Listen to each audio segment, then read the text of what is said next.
I heard those playing more than 2 hand touch at the Michael Rubin party. McMill out here doing the what? Man, it's all going down, man. Tales from the crib. So you might as well go and hit the subscribe button. Matter of fact, hit that like button. While you at it, hit that notification bell, because Megan Thee Stallion just flopped, and we got the T in the answers. It's your boy, Jesse J, Philip Supreme 305, with my co-host. Chico got in, Chico 2 times. What is up? Maybe next year, Tales from the Crib will get invited to the all-white party. Man, they say we too hood, man. We be dropping too many F-bombs. You be saying the F-word too much. The 3-letter one. But we ain't gonna talk about that. It's episode 164. You already know how it's going down. I'm not pulling a Ryan Garcia. What? You better not pull a Ryan Garcia. I'm black. I fight. Exactly. What were you? What happened? You know, it's just funny. I had to tell the audience, I'm black. And I fight. Because exactly, man, you got to stand up for yours, man. You can't be out here saying the N-word. He gets put to sleep. Exactly. People out here saying the N-word. He fights worse than Shakur Stevenson. Nah, I'm knocking you out, man. We ain't doing that. He has no knockouts on his record. Horrible. Speaking of knockouts, welcome to another knockout episode of Tales from the Crib. Episode 164. Shout out 64. Shout out O-Block. Ooh. But 164. Who knows what'll happen by episode 200. Check out Tales from the Crib. Clips as well if you want to see the show clipped out. What are you saying? Major strippers. No, that's not what we're getting. What? No. Why that's not? Not how we celebrate. It's hard we're work. Too early on in the show, Coast. What? And we're not on Patreon. Follow us on God. Patreon for our other channel. No, but fine. It is time to start the show. And we're talking about a little too much fun. Michael Rubin had his annual 4th of July weekend party. And it's the all-white party. And my co-host is going to go over who's popping up. Man, once again, like my co-host just said, Michael Rubin just threw his infamous all-white party. Always throw it July 4th weekend. And I mean, this one was amazing. You know, everybody popped out and showed up. You know, over 300. Oh, your two favorites popped out. Exactly. I noticed in the intro you couldn't leave McMill out. Facts, man. You already know McMillies was there doing the bunny hop. Nah, but you know, over 360 people was invited to this party, man. It was epic. Everybody was there. We got a video right here showing you all the guests from Meek Mill, Drake, Gorilla, Megan Thee Stallion, even all some of your other Kim Kardashian. I bet you with everyone's +1, there had to be like 500 people there. I mean, nah, it wasn't. Because everyone got a +1, right? I mean, everybody it was enough for everybody to get 360. 360 people. Well, I thought it was 360 people invited, and then everyone else got a +1. 360 people total. That's a lie. I already saw more than 360 celebrities. You it's think full so? Illuminati. Let me play the video, and you can see who was all there. It was party time. Jay-Z, Kim K, Tom Brady, Travis Scott, Camilla, Devin Booker, Strahan, KD, Meek Mill, James Harlow, Baby, Spider-Man, 2 Chainz, Adele. It's too many people. Jake Paul, Lil Wayne performed, Robert Kraft, Ed and Ross, some of everybody, all the celebrities performed, dancing. They had a fake. Is that a fake or a replica of BFI fight? Shout out Clay for joining that. True. Why is this music so loud? It's like a party. This guy tries to party all the time. Oh, what's that fool's name? Shabuzi?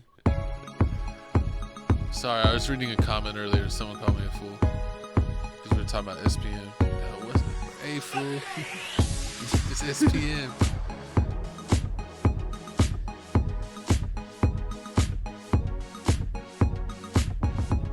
Alright, Coach, what are you doing? What is your humiliation ritual to get to the all-white party so you could bump elbows with Tyrese Halliburton and Grant Williams? I let him be my Drewski. I let him be my co-host. Nah, Gronk is my friend. He wouldn't let that happen. Gronk would curb stomp you. Nah, but I mean, as you see, man, this party was amazing. It was not your regular party. Let me break it down to you how just amazing this is, man. It's three different things going on.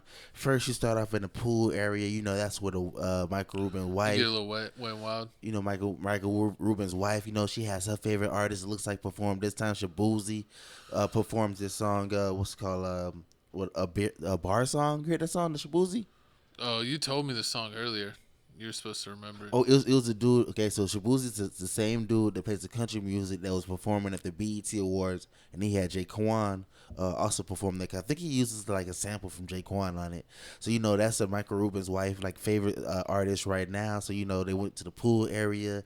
They over there blasting that. He over there singing his song out loud. Then But co-host, are you gonna like actually enjoy the pool party, or are you gonna be a person like, oh, I just hang out on the side? I don't like it. Nobody gets in a pool at the pool party. I get in the pool. That's how you start the party. That's lame. You never start dunking people? Listen, nobody does. See who can hold their breath for the longest? That's that kiddie stuff. We had a grown and sophisticated party. We having fun. We Ain't no sophisticated parties. Little Cash, your favorite artist, Cash Cobain. Someone left a Snickers in the pool that wasn't a Snickers. Disgusting. That's nasty. But then, so they go from the pool party, then they go to the rooftop. Now, the rooftop, that's where the concert happened. Lil Wayne performed. Mary J. Blige performed also. I can't even say. What did I say her name? Mary J. Blige. Le Blige. You know Le Blige. Exactly. Then from there, they went to the tennis court. That's where, Travis Scott, he did MC. He performed. Gorilla 15 performed. times in a row. Yeah, then Gorilla performed and Megan Thee Stallion performed. So, I mean, it was a star-studded night. Who would you be most excited to see? Perform or there? Lil Wayne, Megan Thee Stallion, or Glorilla? I mean, I would love to see. Or, I gotta see Megan Thee Stallion. Didn't they have, wasn't Lola Brooks at the white party? Lola Brooks? Nah, she wasn't there. I'm just kidding. Nah, she wasn't there. I saw her like hanging out at a WNBA game, taking a picture with like a WNBA center, and she was like literally like to her stomach. Exactly, man. I think the person I would want to see is Lil Wayne. Lil Wayne, the GOAT. Yeah. See him play. I don't think I've seen Lil Wayne live. See. So maybe I got. Comment down below whatever concert you went to. Have you been to a Lil Wayne concert or any other concert? Period. You're like, you got to perform a milli. So back to the all white party. So this party is all night. It starts on the 4th. It ends on the 5th at 6 in the morning. And then as soon as everybody's finished partying, the Rubens have. How do you stay up to 6 in the morning? I mean, you never been to a party that long? After hours? You got to be rolling. Clubs used to stop at 2 or 3. It's only 3 more hours. It's like Gucci Man said, is you rolling? Exactly. So, I mean, after that, they got the IV drip people coming there, rehydrate you and everything. That's some rich, fancy stuff right there. You got to watch out. They don't be sharing needles. That is another way to share needles. It's nasty. No, they clean. They got needles galore. Exactly. Then, once everybody done with that, they leaving the party. They got the goodie bags. They leaving with bagels. But, I mean, the question is... bagels? Not regular bagels. Oh. The question is, co-host, why do you think all these people show up to this party? Illuminati rituals. You think so for real? No, from what you were telling me, it's business deals. It's basically like a networking event at the end of the day.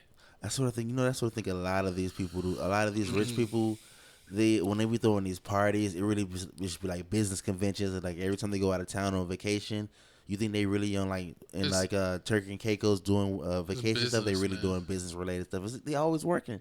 Because a lot of rich people do is they get people to invest. So it's like it's not they're really putting their own money into it. They get other people to invest into it, and then if it does good, they're good. And if not, then they don't lose any of their own money. Yeah, it does. But that's the kind of what rich people do to each other, though, and they kind of like know what it is.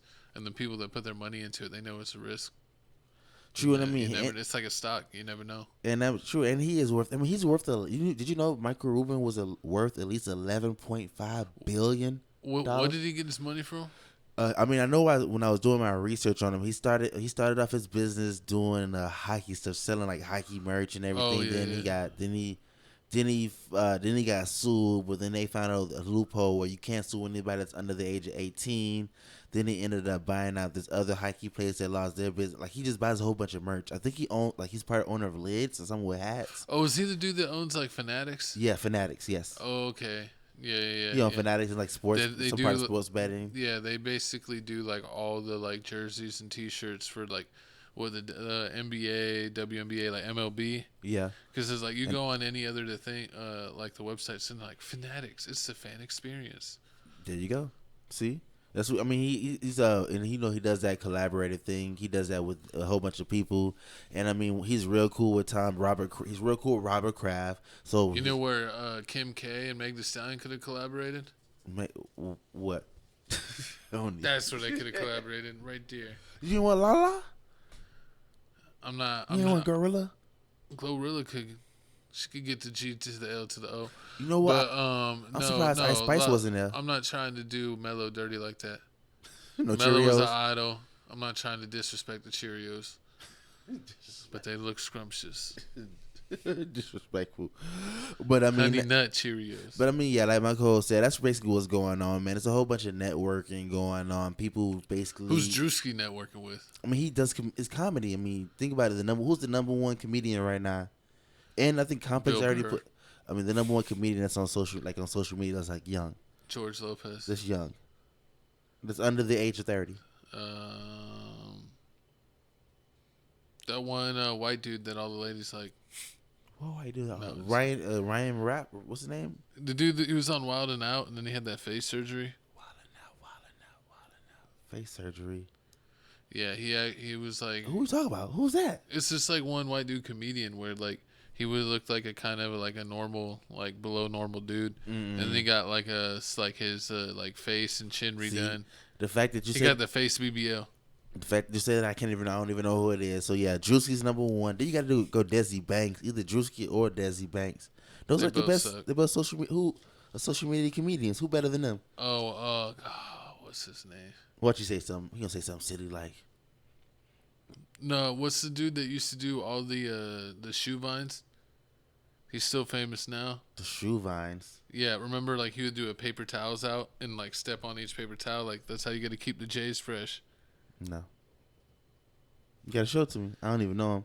You don't even know his name. How you the best? You don't even know his name. I forget, man. Most of these comedians, man, they forgettable. Exactly. I can't forget Drewski. You can't forget Desi Banks. But he's like more. He's more funny from like internet clips, not like real comedy. So what? Internet clips. Okay, so internet clips. It's weird that like people take like internet clips or like stuff is like real comedy. Most of the time it's not. They just be trying to emulate Chappelle's show at the end of the day. I mean, basically, because I heard one of the comedians say if a comedy show had to pick between a comedian and a regular person that's on social media, they're gonna ask you what's your social media like, what's your Instagram, what's your what's your followers like. Exactly. Well, what if you're like Charles Barkley and you're like I hate social media? Then another person gonna get picked over you. Yeah. He finally gave in and made one, probably because they're like, you don't have no media presence. Exactly. That's what you have to have media presence. And that's why he's like, I'm going to retire. Horrible. Screw the internets. Horrible. But I mean, yeah, that's shout out the internets, but also screw the internets. Exactly, man. It shows you what connections to do, man. Teamwork make the dream work. Comment down below how you feel about the Michael Rubin party. Think there was any Eiffel Towers going on at the white party? Exactly, and unfortunately, I mean, nothing crazy went on. They said Lil Baby was out there ducking and dodging Michael Rubin. McMill was out there ducking and dodging. Oh yeah, because Lil Baby got to fight the allegations. He was getting all hooked up on. Exactly. You see all. Wait, they said that Lil Baby was getting like double hugged. Like he was in a Michael Rubin and Kyle Kuzma sandwich. When? Last year or this year? Last year. Yeah, that was last year. Yeah. And then Meek Mill got jealous and said, "My turn." Some weird stuff. Exactly. And then he ate fries off of his lap in the pool. I always wonder who house that was at. I wonder if that was at Michael Rubin house. And then he bunny hopped away in disrespect. Just horrible. I mean, but it's like 50 Cent said when Rick Ross got jumped. What? They need the dream chases. Speaking of Neaton, man. Is it the dream chases or the... Never mind. I'm not going to do it. It's too early. Exactly. But speaking of need, man, this next topic right here going to need a lot more help because it looks like everybody's favorite hottie, Megan Thee Stallion, is out here been scamming people. Rock Nation's been scamming people. She's been telling people that she independent, but it don't make... She is independent. It don't make... How you independent, but every time I turn on YouTube, she on every Amazon commercial. But you independent. How you independent? And because she's good at marketing. The lies. She's good at dropping. She's got very good marketing tools. But not enough marketing to sell a concert tour, son. That's what the real fan... You can't buy concert tours. That's what a lot of Oh, she tour dates wasn't are getting. selling out. She said a lot of her tour dates are getting canceled. I Remember thought they were saying that was Sexy Red. that was both. It was Megan Thee Stallion first. Now it's Sexy Red. They Oh said Megan Thee no, Stallion had to move her prices down to like the 20. Some of the prices like $20 for a seat. we should go. It's too late. He already came to Houston. But yeah, if you didn't know, I mean, Megan Thee Stallion allegedly. That's what they're saying is her last new album just came out. Megan independent album dropped 64K streaming views, 64K streaming. I mean, which is amazing. What 64 million, 62.6 million on demand streams, 16,000 pure sales. So I guess that's like physical copies. Imagine 62 million streams only comes out to 64K. That's not even. That don't even sound right. Yeah, yes, because you gotta get like I forget it's like 1,000 or 10,000 streams equals like the value of one physical copy. Yeah, that just doesn't make any sense. But I mean, if you didn't know, Megan Thee Stallion's last album, I think it was called Trauma. That one only sold first week sales were like 60, 62, 63, 63K. So I mean, this one being independent, it was amazing. I mean, at first I was hating, but then as soon as the numbers dropped, I was like, man, you know what? You gotta give her props, man. She No, did her you thing. weren't. You weren't hating at first. You did it reverse. No, I mean, no. You were praising, saying, "Oh, she did pretty good for an independent artist," and then it came out that half of her sales were botted, so she really did half of those numbers. You're like, "I know it. She's a phony jabroni." No, I mean, Free Tory. Only reason I hate it because when I played the songs, I mean, I didn't really care for any of the tracks that was on the songs. Like, it didn't really give me anything. I was like, man, at first I was like, I want some more Tory Lane bars, some Nicki Minaj bars, but she ain't do none of that. And somebody told me that she did that on her previous albums. She the only song I liked that she did was the one with Yuka Chiba, and even that one was like mediocre. True, I feel like she could have used him better or had a different beat that more showcased his talents as well. Exactly, but I mean, so just like Megan Thee Stallion's last song, "Hiss," the one that she did in response to Nicki Minaj song, that song went #1, and then some strange reason it just started backtracking. It looks like she didn't put enough money in the bot fund. It went from #1, then the second week went to 13 to 40. Then it just fell off the top 100 list. I don't know if someone was talking about earlier, but I heard some people saying like it was went from being like 6 to being off the chart. But I don't know if that was her last album that they were talking about. It might have been. It could have been. But they're saying that she's had some of the biggest drop offs in history. Yeah. When you're looking at week 1 to week 2 with her last 2 albums. Yeah, it just doesn't make sense. Like, I don't understand. These artists out here faking the funk, making it seem like, you know, they selling all these streams, and you know that. But your streams, they're basically low key influencers, bigger influencers than they are artists. Because you got people like Meg Thee Stallion and Sweetie. Yep. You know, they got 10, 20, 30 million followers, because you know they're decent to look at. But then when it comes to actual sales, how do you have 20, 30, 10, 20, 30 million followers? But then, Sweetie, what did she did? Like 2K first week? Yep.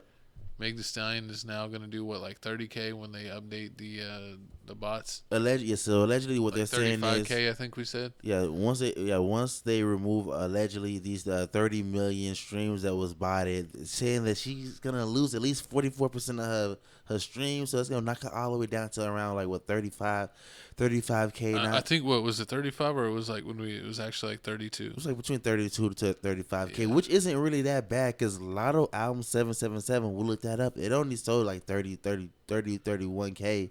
So I mean, she's still female wise, she's still like #1 new female wise. But Nicki Minaj, Nicki Minaj, she ain't still touching like that. she's like Drake and stuff. Yeah, she ain't touching Jay-Z. Pretty much. JT's album coming out real soon too, so we gonna. I was saying Jay-Z, not JT, but we'll see what JT does. JT ain't finna do that. She finna do horrible numbers 15K. too. Probably. I mean, didn't City Girls do 5K? Basically, yeah. Or was it 3? I don't know. It was something real bad. It was. Yeah, and then also Coi Leray, who has a big influencer on Instagram and on TikTok, got multi-million followers on both social media accounts. But then her album came out and she did like 8K. Yeah, they're not selling it. But if you look at their music videos, every time they drop a music video, it's always like top 10 trending on YouTube, over 200, over 2-3 million views. Maybe. So you think it's gonna do good and do big? But I mean, when they drop that album, it's like it don't be hitting the same. Especially now that they can't do the glitch of doing like the merch. The bundle thing? Yeah, the bundle thing where, oh, you get a t-shirt and you get a QR code for the physical copy, which no one ever uses because they have, Apple Music or Spotify or whatever they use. And so it's just like, oh, I'm going to sell a shirt and get an extra sale. And you know what's crazy? What? Is those sales count way more because if you get a physical copy sale, remember we said, what is it, like 10,000 or 50,000 streams counts as one physical copy. Mm-hmm. So if you're doing that, on a scale like, oh, I sold 20,000 T-shirts, that's going to multiply it by that much. Way more than you can even imagine. True. And then what doesn't make any sense about this whole situation? Like if I'm on tour and my album just dropped, I'm gonna tell everybody when they come in, I'm gonna be on stage like, oh, everybody first, pull your phones out, go to your streaming app, play my new album, put it on mute, and let's rock out.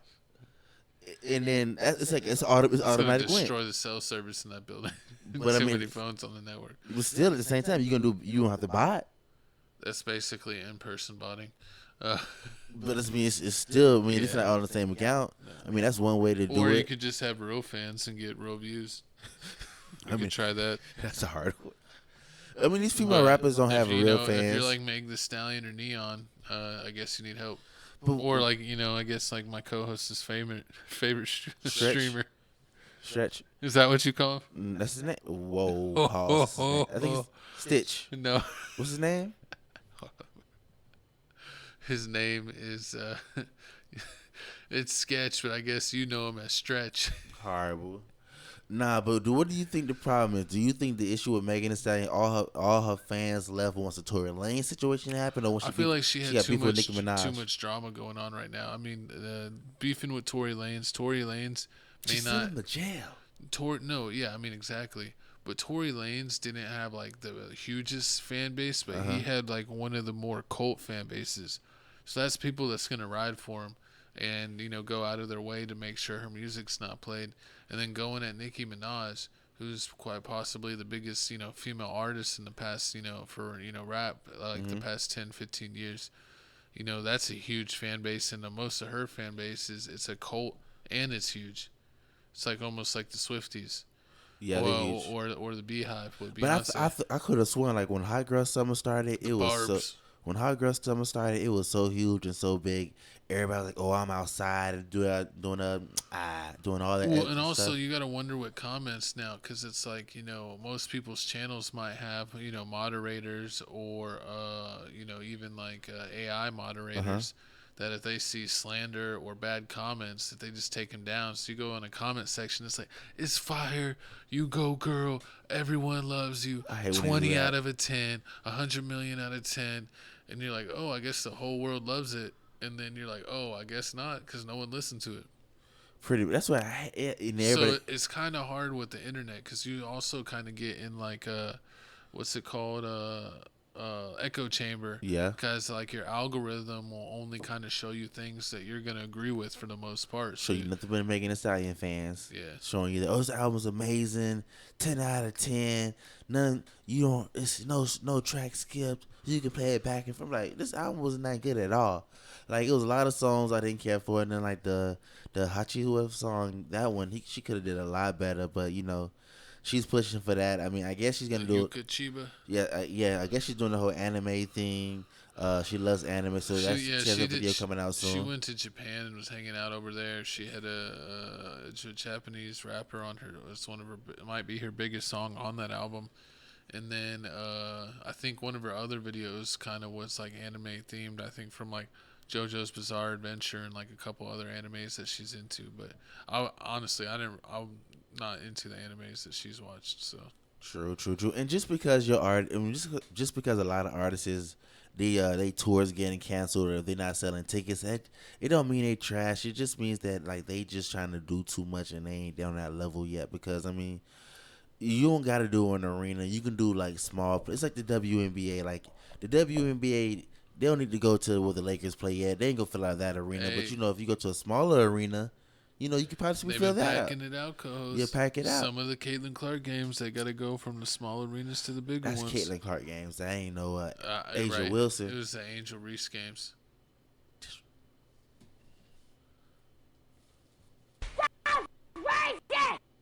Well, since I'm helping Angel Reese. You said that's Angel Reese games that don't be getting no people. No, I was saying Angel Reese is the games that do get people more than Caitlin Clark. I told you at the beginning of the episode, I fight. But nah, anything else you got to say about Megan? Wait, before we move on, do you care if your favorite artists don't sell more than 80K? No, I mean, honestly, my whole life, I never really liked the biggest artists. I always liked the artists that I always actually used to like to kind of find like hidden gems. True. So a lot of times, like people would hear of like an artist I was into, and I'm like, oh, I'm already done listening to them. I listened to their first 4 mixtapes. Mm-hmm. The 5th mixtape was The 6th mixtape was trash, and I was done with them. And then y'all are just finding out about them now. True. So that stuff like that used to happen, or like of course, like I knew about Waka Flocka before he really blew up, and like Travis Porter, and a whole bunch of people where like, oh, I was like, they've been out for years. What do you mean? True, and I wonder if it's like Wale. I wonder if it's the same thing for country music and rock music. Like, is it 100? Do you have to do like 100K streams before they consider it a successful album? I think country music does bigger numbers. I'm still they have a higher. So I mean, because I think that a lot of their bigger artists do usually over 100K first week, no problem. Because I know it can't be 100K for R&B music, because R&B music don't be selling like that. No, probably good opening is like 20K first week for R&B and 30K.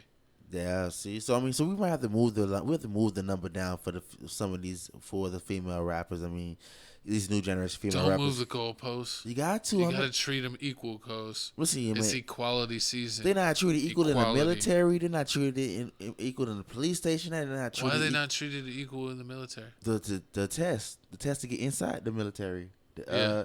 You got to get standardized tests. The for physical each test, people. It's not the same thing. Like for a man, I think for push-ups, it's like the 2-minute test. For a man, push-ups you do 40 push-ups in 2 minutes. For a girl, it's like 20 push-ups.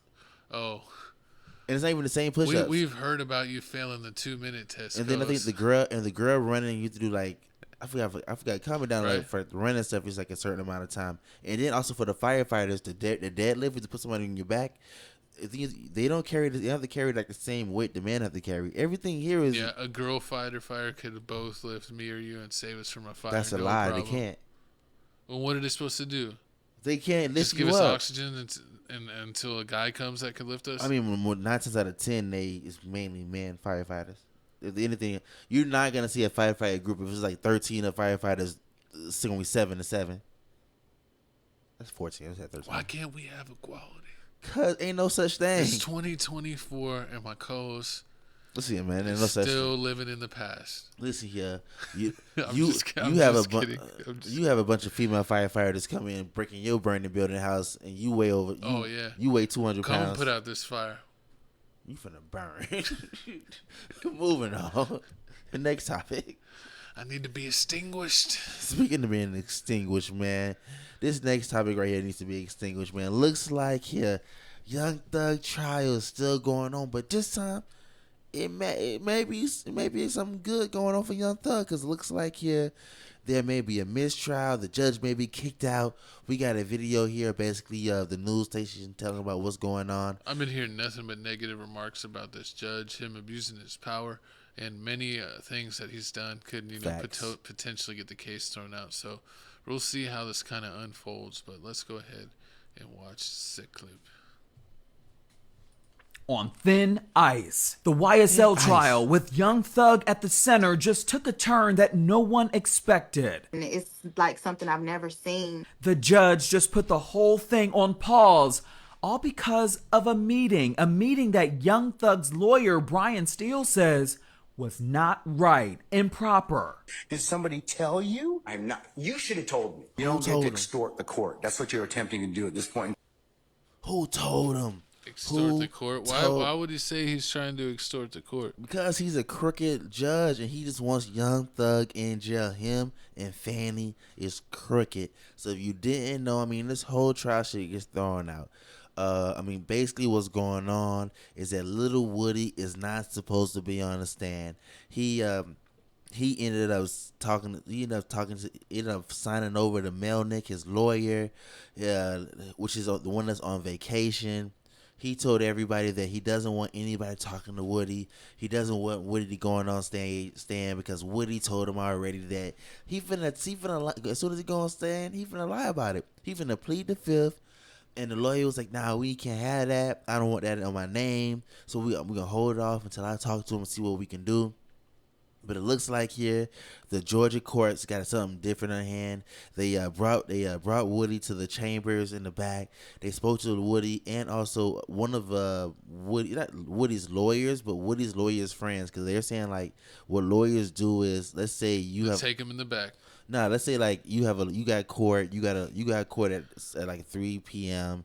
And just so happen your lawyer stuck in traffic and he got to go do something. He'll like call one of the other lawyers and like say, hey, can you come cover for me? And just say, hey, we need to postpone this. Gavin lawyer's in traffic. A Gavin lawyer can't be here.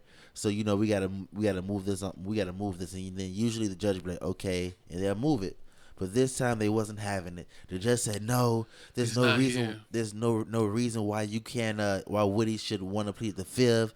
We gave him immunity. He shouldn't be worrying about any problems. But little Woody's like, nah. I don't want to snitch. My life in trouble. You ain't worried about me. You only worried about yourselves. I don't know nothing. And then it's getting so bad to the point where like the Georgia is giving Woody like a list of questions, everything that they're gonna ask him, just so he can know what to answer to and what to plead the fifth to. I mean, what he can answer to and what he can lie to. Like you have to answer these ones. You can skip these ones. You can skip these. You can say you can lie on these ones. Say you're not allowed to do that though. You're not supposed to, but that's the crazy part about it. That's what they're saying. Like this whole thing may be moved for a mistrial. I mean, Young Thug won't be free. They're not gonna set you free just like that, just because it's a mistrial. Mistrial just means like you're just gonna start all over again. New judge, new jury, new everything. Sometimes though, I've seen where mistrial where they just throw it out. But it has to be a lot of mistrials before they throw it out. It's like your cell phone. Like you ever like mess your cell phone up and you be like, I hate the cell phone, I want a new one. They be like, well, you gotta like turn this in like 17 times before we actually give you a new phone, a different phone that you want. Yeah. So that's what's gonna happen, because I mean the YNW is allegedly on like his third, fourth judge, so they gonna just keep doing it. But at the end of the day, it's like, end up you've time been in served. jail for 15 years and we still haven't figured your case out. You're like, what the? Exactly. I mean, what is going on? At that point, that's when they just give you the plea deal. They're gonna give you time served. I mean, that's what they already alleging is gonna happen in Young Thug. Because I mean, he's already been here at least 2 years now. Over 2 years for sure. I think. Correct us if we're wrong down in the comments.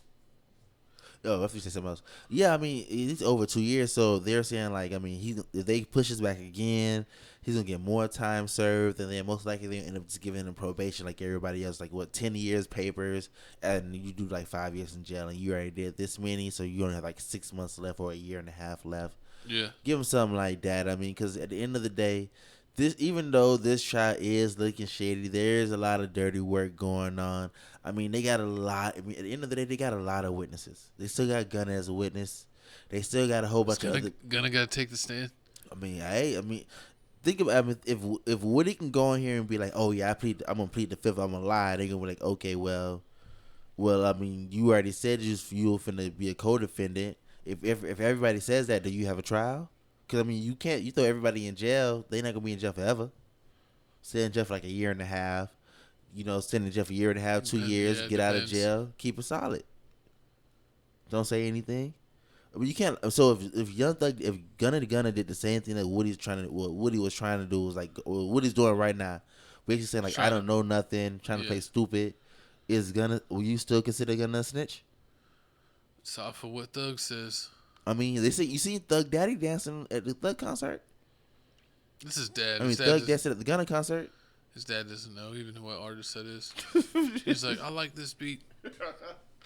Oh man, I'm dancing to the wrong guy. Disrespectful, but nah, I mean, this whole thing is just dirty. I mean, Woody don't want to be there. He's saying, allegedly.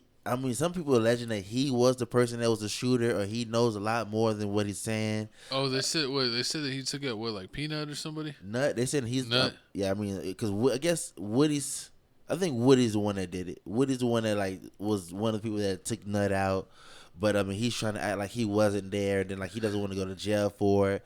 But the cops are like, Woody took the Nut. Exactly. The cops are like, oh well, you have immunity, but like they're saying you have immunity for the things that we don't already have information on. So like, how what the cops have information on and what they don't have information? Well, they give them a list of all the questions.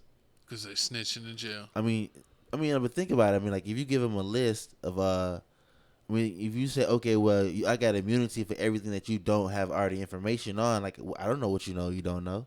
Yeah. But then at the same time, they gave him a list of like all the questions they're gonna ask, so they probably already know, like, okay, that thing right here, like you stole candy from Walmart, we know that, so just admit it, or like just be like, I don't remember. Stop taking the Milky Ways. Hard, but that's to get in jail. Just has to go to jail. But this whole thing has been postponed. They're saying like they're gonna give this to another judge so they can rule on the judge, seeing if the judge can be removed. Then once that happens, this may get started back up this coming Friday or the next following week. You think so? They need to throw the whole case out. You just want permanently. You just want young Thug is a criminal. He's out here catching bodies. He's treating life like his Grand Theft Auto. I've never heard of a Jeffrey being a criminal in my life. Jeffries are butlers or musicians. And this one happens to be a great musician. Yep. I mean, hey, but I mean with this, can't slime a slime. It's a lot of things going on. I mean, we gonna see what's going on. I mean, this isn't the first time that Young Thug's name's been put up in the courthouse. Remember the whole Jet, what about the whole Lil Wayne situation? You forgive him for that? Who? The Young Thug and Lil Wayne tour bus situation. Oh, they were beefing? And the whole Roscoe, Pee Wee Roscoe. Oh, now you acting now you acting funny. I don't know. You're getting two federal co-hosts. You sound like you're working for the Jakes. We ain't going for that. Fresh and fit. Got that Myron game. Remain solid. Horrible. Nah, but Woody gonna remain solid. I don't think he really. Woody gonna remain solid. I mean, even though he snitched in the past, he said it was all lies. He just trying to save his butt. He just trying to save his butt. All he wanted to do was just go to his daughter's party and hang around, be around his daughter. Remain solid, and he's gonna save his butt. I mean, he don't want to get poked out in jail. Gotta stay away from the Dookie Glock. Exactly. But comment down below how you feel about this whole case. Do you feel like they just need to release Young Thug and let it go? Yep. Or do you feel like, no, I mean, something happened? We needed 10-17 Thug 5. Ooh. That's what we need. That'd be nice. But speaking of nice, moving on here, man, we got the next topic, man. We got R.I.P. Pop Smoke. Pop Smoke's killer, Block Star, appeared. He popped up on No Jumper after, Is he a rapper? No, he's not a rapper. So how you have a name Block Star and you don't rap? It's in California. What you expect? It's your boy, Blocky. But yeah, I mean, if you didn't know, I mean, on February 19, 2020, 4 years ago, Pop Smoke was brutally, popped. Beautifully, I said brutally. Pop. I guess people saying he was coming out the shower. He lost his life, Coach. He lost his life. If you didn't remember, he lost his life. He was on his birthday. He was in California celebrating. He was posting pictures and everything. I mean, people remember his homie Mike D posted the photo of like their luggage. The luggage showed the address of the Airbnb. Allegedly, they showed the door number to the Airbnb. So that's where they're saying these youngins, got the information from. And that's where it all went down. So the dude, Blockstar, went on No Jumper. He said he's been out for at least 5-6 months now. He's ready to tell his story. We got the video here, him telling his story. Then we got Adam 22 talking about he not a culture vulture. I'm not sorry about nothing. No, it should never happen, but I ain't sorry. Feel me? Like if I could go back, I'll go back, but I ain't sorry. Like, die every day. Like, he was rapping about it, all type of. So I ain't sorry about it, but I send my condolences to the family, and I wish it never happened. Okay, so I wanted to respond to some of the feedback about me interviewing Blockstar, Pop Smoke's killer. I didn't do that interview because I don't care. That's what a lot of people seem to think, is that Adam just doesn't give a fuck. That's not the case at all. I did that interview because I thought that it was an important historical record of somebody who was involved in one of the most tragic, insane stories in rap history. I knew Pop Smoke. I was texting him for probably a year. We spoke on camera for a couple minutes for Rolling Loud in 2019, like a few months before he passed. And I had a huge amount of respect for him. I'm not ignorant to what a gigantic impact he had on New York City. And I have nothing but respect for him, and definitely did not want to, enrage his friends or family. I actually wanted to do a piece of content that I thought they would be able to benefit from. Also, I care about one thing more than anything else. The money. And that's feeding the streets, giving the streets what they want. What are the streets exactly? I mean, it's kind of a general term. I'm talking about like the people in the hoods. I'm talking about the gang members. I'm talking about the YouTube commenters. There's a lot of overlap. So what they want to see is really what I'm trying to bring to the table. So, I see a lot of people who are kind of from outside the niche that I occupy who seem very upset about this. But I know that on my side of things, everybody that I know was incredibly excited to see that interview. It was like one of the most anticipated interviews of the year because people find it interesting. It don't even have 1 million views yet. I guess it wasn't that interesting. But I mean, back to the interview. So I mean, throughout the interview, it's an hour-long interview on No Jumper. The kid talks about basically how he didn't have a father growing up. So I mean, that's where all his anger. So you're allowed to be a menace? Basically, what he says all his anger came from. He always just reacted fast. He pops perks. He be smoking. He be doing all that stuff. Also in the interview, he admits that they got more than $2,000 from Pop Smoke and the watch situation. And the watch also, he talks about how Mike D and also the girls at the party weren't the people, I guess, that allegedly set up Pop Smoke. But he's not going to say who did it. He didn't talk about who was the trigger man in the situation. He also talks about basically how the police caught him, how he was on the run for 6 months before he ended up going to jail. And also the crazy part is, imagine catching a body in the middle of the night, then going to school the next day. Which is wild because like you. But I mean, it's weird that they keep on like saying, "Oh, it's like the killer interview," but supposedly he wasn't the shooter. Yeah. So it's not really the killer interview. It was just someone involved with the killing. You could say like he was a part of the crew that that did that, but like he wasn't the actual killer.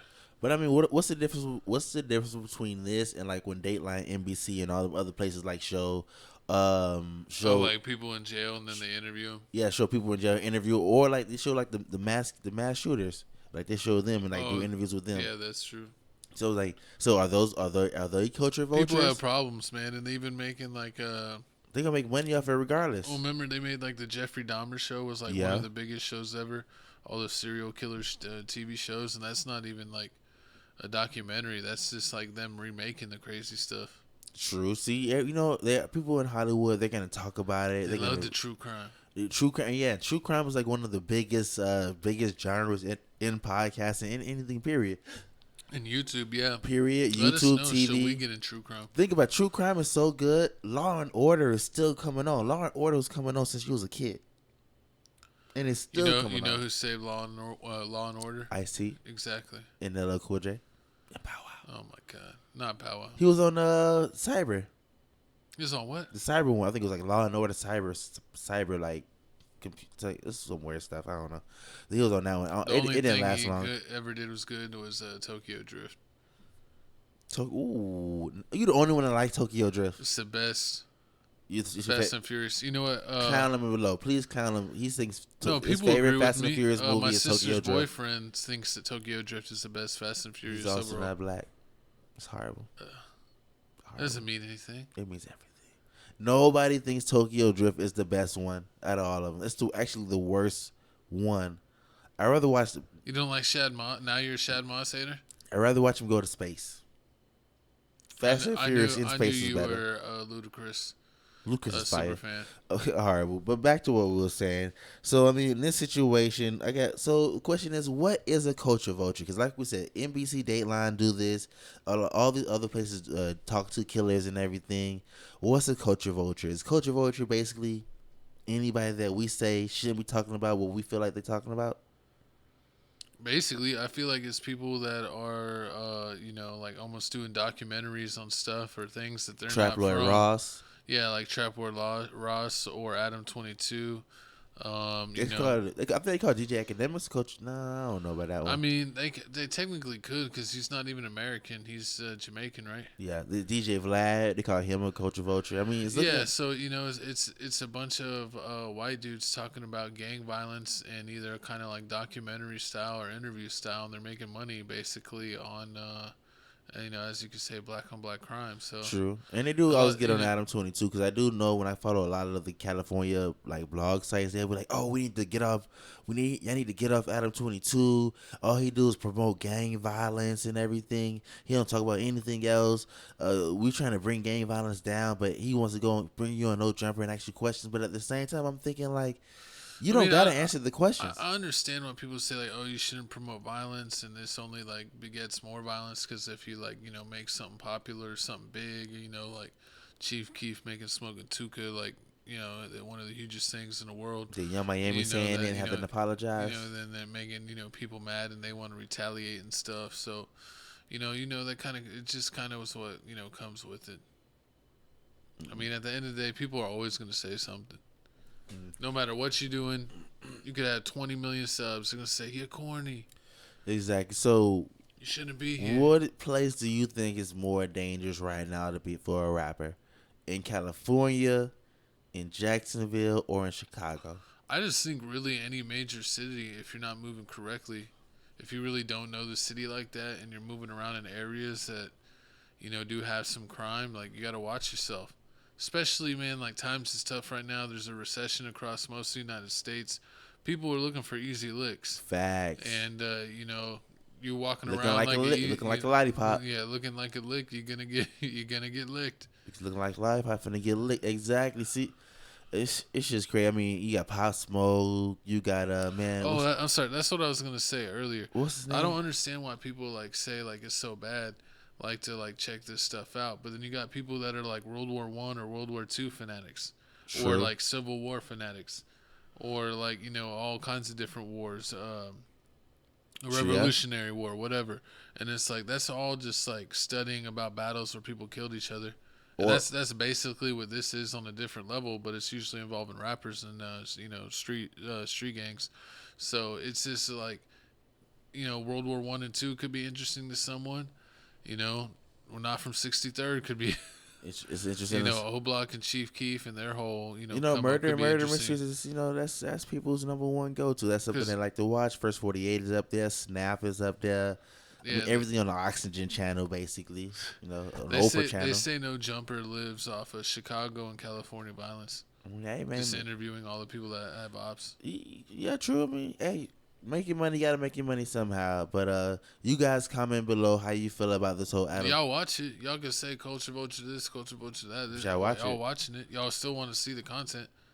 Y'all want to see this person get interviewed and see what they have to say. True. Even if they're a dirtbag, you want to see what the dirtbag's saying. I wonder if they call Bootleg Kev a culture vulture. No, he got invited. He got invited to the cookout. Because I know they got this Detroit dude. This Detroit blogger that everybody goes to. He's like the Adam 22 of Detroit. He's like this short white dude. They just call him a culture vulture, and like he got so mad about it. He's like, I'm not a culture vulture. Cam Capone News is a culture vulture. He's black, isn't he? I hate that guy. He's like, oh, so tell me about this. What are you doing? Exactly. Oh. Adam's a little bit of a culture vulture because he don't really be knowing. It's a lot of times it's what's that, Remo?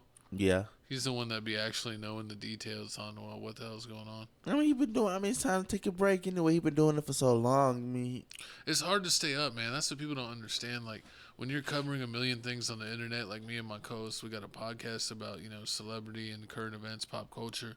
We got a clip channel, we got a gaming channel, and we got a music reaction channel. We check out worldwide music.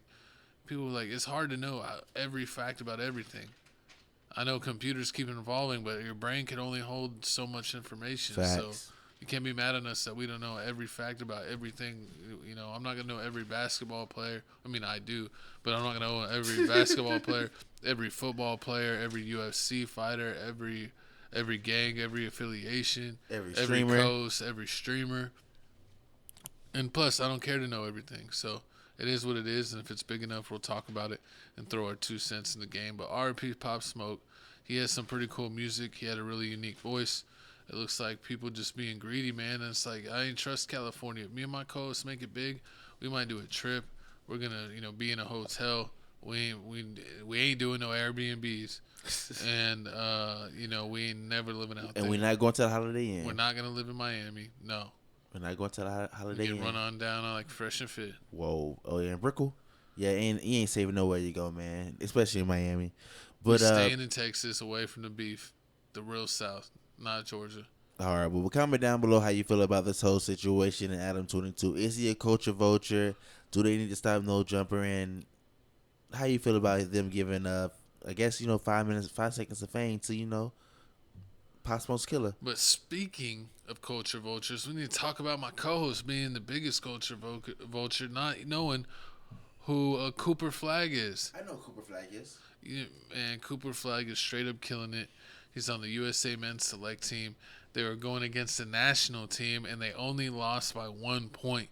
And people are already arguing, what is the starting lineup for the USA national team? But we're also going to touch on a couple of the standouts from the Select Team. And is it embarrassing that they almost lost? That they won by 1, and it was actually that, Podashevsky or whatever, however you say his name, from Golden State, just driving into Anthony Davis and just getting blocked. Looked like he didn't even try. It looked like he didn't want to beat them because he thought they might get beat up.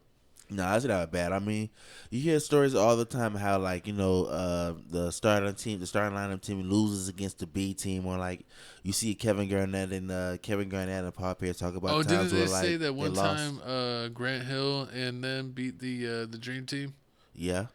And they were like, took out Michael Jordan at key times and did this and that, so they would, kind of made him lose, so that way they would listen to the coach and actually work together. But see, exactly. I mean, and then with the Select Team, when you got Cooper Flag, I don't think there's a guy on the USA roster right now that's better than him. He's better than Jason Tatum. Lies. He's better than Anthony Davis. Lies. He's better than KD. Lies. Cooper Flag, number 1 pick. Dallas find a way to get the number 1 pick and add him in there with Clay and Luka and Kyrie. Nah, but I mean, the Select Team is pretty good. I mean, they got Keegan Murray. Keegan Murray's nice. Brandon Miller's nice. They got that Jamie Jacquez. Yeah, Jamie Jacquez is nice. Trey Murphy from New Orleans. What's that? Jabari Smith. Jabari Smith is from nice. Houston. Keegan Murray from the Kings. I mean, so Peyton Pritchard. They got a lot of shooters. Suggs from Orlando. Amen Thompson. Is he the one on Detroit? I think or so. Or the one on Houston? Oh, yeah. They look Julian Duran. It's Duran, right? Yeah. From Detroit as well. Langston Galloway, which is weird. He's an NBA. Usually the Select Team is young players. He's like a really old player that actually used to be on the team. He's in his 30s. But I think he plays on the United States 3-on-3 team. So maybe that's why since he was already working with him. They got the backup big from Golden State. And what is that? Nigel Hayes? Uh-huh. It's hard to see, but I'm not familiar with him. He's the only player on the Select Team. Him and that, what is that? Micah what? But I mean, with the NBA, the national team, with them, I mean, my only question is with Joel Embiid, and also with with Joel Embiid. I think he was injured. Oh yeah, Bam's the center too. Yeah. So and I guess Anthony Davis could play center. And with Anthony Davis, I mean, if you Anthony Street Clothes Davis, I mean, even though they're saying this season is the most games he's played, most complete games he played in a couple seasons now, I wouldn't risk it. I mean, you need to take all the rest you can be taking, but I mean, you being in the Olympics, you gonna win a gold medal. I don't got no problem with that. Also, I don't know that we could lose to Giannis. True. And also with this team, I mean, they're saying LeBron James isn't coming off the bench, so you already know he going to be dominant. Who's the starting lineup coach? You got to go Steph. Steph at the point? Steph at the point. Not Drew Holiday? Nah. Those looks like that's the 2 points. Maybe Devin Booker could be Edwards could play a little bit of point. Or no, they have Halliburton. Halliburton's the 3rd point. I mean, with me, I'll do Steph Curry. Steph over Halliburton and Drew. Anthony Edwards at the 2. LeBron at the 3. Okay. And then, I mean, I do KD and Joel. But if I want to be a dick, I do AD and Joel. But I just do KD and Joel. See, that you're exactly right. That's what I would do. I'd have Anthony Davis come off the bench and be the backup for Joel. I actually wouldn't even play Bam. I mean, I'm going to play Bam. Second string. He'd be a third string center. Second string, Bam play center, and AD will play 4 on the second string. Because, AD doesn't want to play 5. Yeah, but it's international play. He should, Still, he doesn't want to play 5. I don't care what he wants to do. It's what he's going to do. And Bam can't shoot. At least AD can shoot better than Bam. That's why he should play the 5, and Bam shouldn't play at all. But Bam's already... No, because look at this at the bench. So you're going to probably have... you probably have Halliburton as the backup to... I mean, the backup point. Devin Booker is the backup 2. Kawhi is the backup 3. Jason Tatum is the backup 4. And then it's between Bam or Anthony Davis as a backup 5. I'm going with Anthony Davis. So I think that Drew Holiday and Bam are not going to be in the rotation. The defense, you're going to need them. They play all the defense. You think they're going to play the whole team every game? Nah, not every game. I mean, sometimes, I mean, I think the exhibition games and early on, maybe if they know they're going to win. And, of course, if they're blowing the team out, everyone's going to play. And but I'm talking surprised. about if it's a tight game and they're playing to win, 10-man rotation. I don't see Drew Holiday or Bam playing. 10-man rotation. So who your point? Second point. I mean, my second point guard, I'm going defense. I wouldn't You're go going out. Drew Holiday over Halliburton? Yeah, So over defense. Halliburton wouldn't play? Halliburton would probably get share minutes with Drew. Split it. Split it, yeah. Have them split it. Have Steph Curry. Because Halliburton's tall enough, he can play a little 2 or 3. Exactly. Have them split. I'm gonna have LeBron James, split some time because he old. He could play the 3 or 4. Kawhi gonna have to split some time. AD finna split some time. Joel finna split some time. Yeah. So Bam's gonna play because AD and Joel they can't be on the court that long. Oh my God, these weaklings. They don't want to get hurt. Never would have made it in the 90s or the early 2000s. Hard. No. But okay. So we agreed on the starting lineup though. We disagreed a little bit on who's the 10-man rotation. I think that Cooper Flagg's the best person on the select team. I know that you're probably impressed with him too. Besides Cooper Flagg, I'm not impressed with Cooper Flagg. I'm tired of seeing tomatoes in the comments. I'm tired of seeing all these tall players. He's gonna play 3 or 4. He's like 6'10". He's getting up there. I think he's already like 6'8". He's gonna be like power forward. Yeah, that's what I'm saying. He's probably gonna get like 3, 4. 6'9", 6'10". Yeah, he'll play 3, 4. He's gonna be like Tatum. No, not like Tatum. He's gonna be like. He's gonna be the white version of Tatum, but better. He's gonna be like. He's not gonna fail in the clutch. It's gonna be like He's gonna be like a notch lower than Porzingis. He's way faster than Porzingis already. Nah, that's because he ain't get the knee problems yet. He's not that tall. Porzingis 7'3". But we did also look this up. I mean, with the Olympic Games, it's gonna be basically a tournament style bracket. So it's 4 different. How was it? Well, I think they play. What is it? 3. It's like a round robin. I think what is it? They have like 3 or 4 brackets, or there's 12 teams, and then basically they play the like prelims, the games, and then it's like the top 8 teams make it, and based off what you did, they basically rank you 1 through 8 like the playoffs, and then you play through till you get a champion, and the champion of course gets the gold medal. And the other thing, the Olympic team doesn't have to qualify, or that's what the team that since U.S. won. Usually, if you place at a high enough level, at like the World Cup or somewhere else, that you automatically qualify. So I think the USA, we won. No, we didn't win the World Cup, but I think we got bronze. So that way we already qualified. But you saw like Giannis was playing Luka in another tournament trying to qualify, and Greece ended up beating Slovenia. So Slovenia is not going to even be in the Olympics, but Greece will. So yeah, it's only the top 12 teams in the world. That's why some people say that the World Cup is better, or more because more teams are in it. But in the Olympics, it's like more teams are in it. You just got to win tournaments to qualify. If you're not a top 12 team in the world, you don't make it. They just think because there's more teams in the World Cup that it's like a bigger tournament when it's really not. Plus, a lot of teams, not just the United States, have their best players for the Olympics. They don't have their top team for the World Cup. So we'll go ahead and put that to rest right there. But it is your favorite time of the show, co-host. What we got? It is the couch announcements. But welcome to the halftime show of Tales from the Crib, where we let you know what's going on with this channel, why my co-host thinks he's Ski Master Slump God, and what you can expect from us on everything we do. We got this channel, Tales from the Crib, TFTC clips, where we clip out the whole show. So if you don't have time to watch it, you can just watch your favorite topics and support both of those channels. We're at like 2K subs for both of these channels. Get them to go up. We got TFTC Gaming. That is our stepchild right now. We can do gaming clips when we have the chance. We do play Xbox and throw our gaming clips from Twitch on there.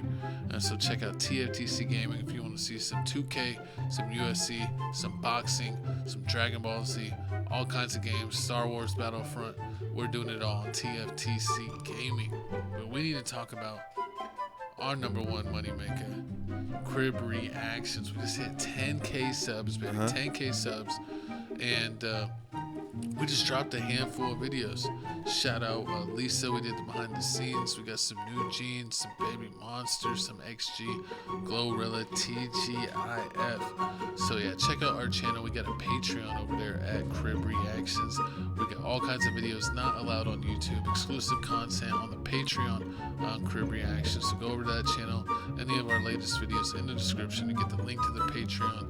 We do offer some videos for free, but if you really want to support us, become an official paid member, Crib Crew member today. And remember, both of our podcast channel, Tales from the Tales from the Crib and TFTC Clips, we are monetized there, so you could give us super thanks on both of these channels as well. And that's the biggest way to support the channel and help us grow. You can do a request. Make sure your comment goes to the top. Of course, we'll respond to any super chat right away. And yeah, check us out there, man. Check out all of our social medias. But we're going to get into the second half of the show in just a second. But man, really loving all the love and support on Crib Reactions. Can't believe we got over 10K subs. I've been watching YouTube a lot of time in my life. And there's still channels that I watch to this day that have less than 10K subs. So it's kind of neat to be like, man, I got more subs than some of the channels I watch. So shout out all the support on Crib Reactions. Salute to y'all. Shout out the Crib Crew. They know what's going on. And if you have any music suggestions, go on our latest video and put it in the comment section down below. But my co-host thinks he's Super Jesus. So we're going to bring ourselves back on screen. What happened, co-host? What were you doing? Bathroom. But speaking of bathroom, we got to get to the second half of the show. The halftime is over. This is my co-host's main event. I was really trying to leave you for this post for this part right here to see what you're going to say. I was like, I'm going to leave Gavin for it's this time. Money in the Bank, baby. John Cena saying, you can't see me. He brought the thunder, but is John Cena going to retire in a year? Like he says, or is he going to be like The Rock where he's retired but he still pops up from time to time? Yeah, I mean, so yeah, yes. Okay, so basically we're going to start into it. So yeah, John Cena, he's retiring. He gave his speech. We got his speech right here. We're going to play the speech. We're going to come back and let you know what is he going to be doing. Will he be wrestling? Will he be doing the whole Rock thing? And then we're going to come back and let you know some more. Tonight, I officially announce my retirement from the WWE.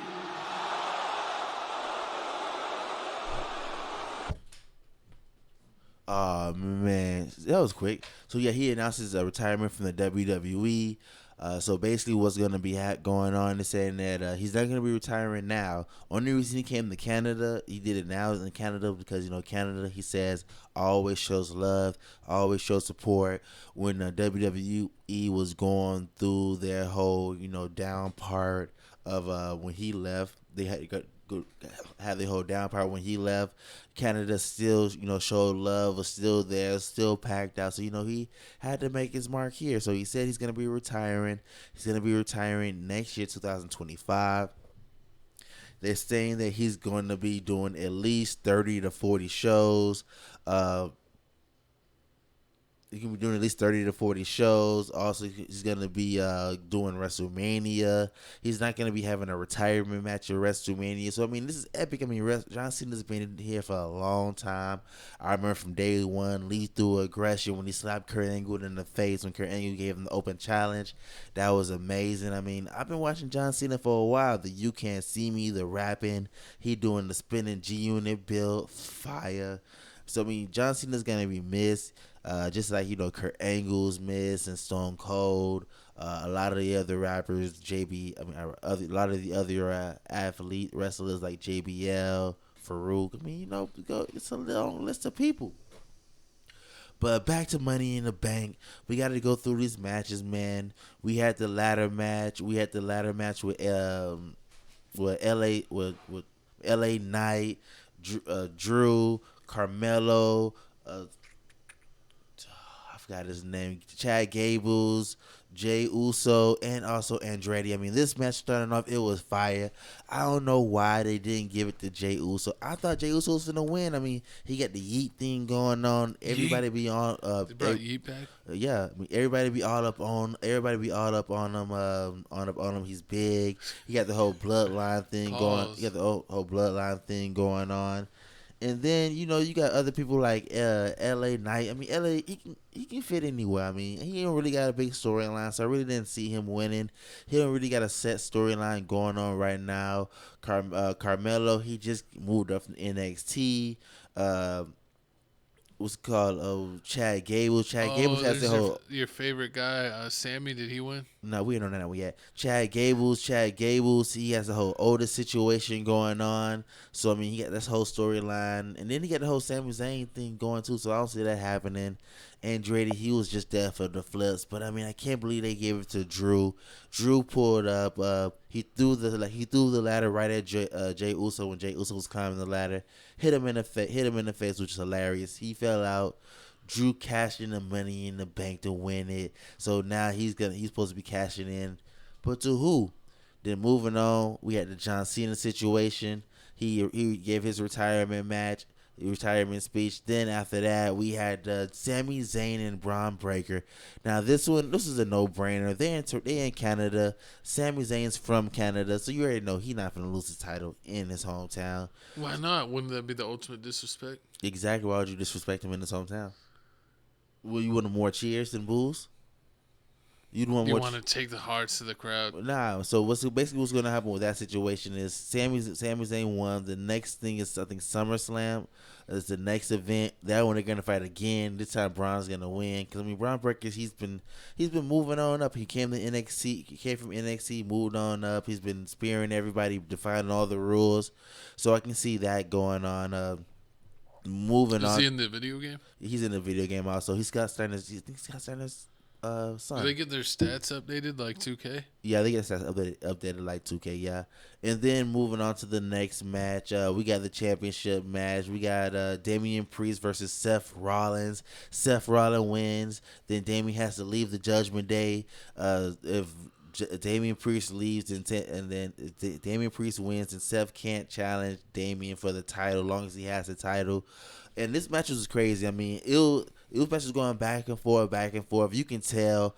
Seth is a vet. He was doing new moves, flipping around. I can tell Damian got tired. Look, he got tired at some point in the match. And also, a lot of people were talking about the whole botch pin. There was a botch pin going on where Seth Rollins pinned Damian Priest. The ref counted all the way to 3. He hit the 3 count. And the match, didn't give it to him. The match is paused. I didn't want to say anything. I think I saw that on more than one match where they're doing the 1, 2, 3, and like a guy's supposed to save him. I'm like, I think he got the 3 off. Yeah, that's what happened. He got the 3 off, but some people were saying like it was a technical problem because that's when Drew, the one that just won the Money in the Bank, music came on. Some people saying those technical problems, they didn't play the music fast enough. So as soon as Drew came out, they made it a triple threat match, and I'm thinking like, damn. Drew finna win the title. You know, he's been crying. He just re-signed with the WWE. He cried about how they not giving him any money. Ricochet left, you know, so I don't want Drew to leave. Where did he go? Ricochet left to AEW wrestling, the competitor. He went to AEW? Yeah. I mean, but a lot of these wrestlers do that. A lot of wrestlers like go back and double dutch. But yeah, so I mean, with that, I mean, I was like, dang, so Drew's finna win. But out of nowhere, CM Punk came out of nowhere, attacked Drew with the chair, took away his title opportunity. It's messed up. You got the money you got the briefcase, you won, you cash in that exact same day thinking you finna win the title, and then somebody else come in your match and bash you in the head with a chair. So now you lost the money in the bank briefcase, and you lost the title all in one night. Waste of time. But I mean, man, I thought CM Punk was banned.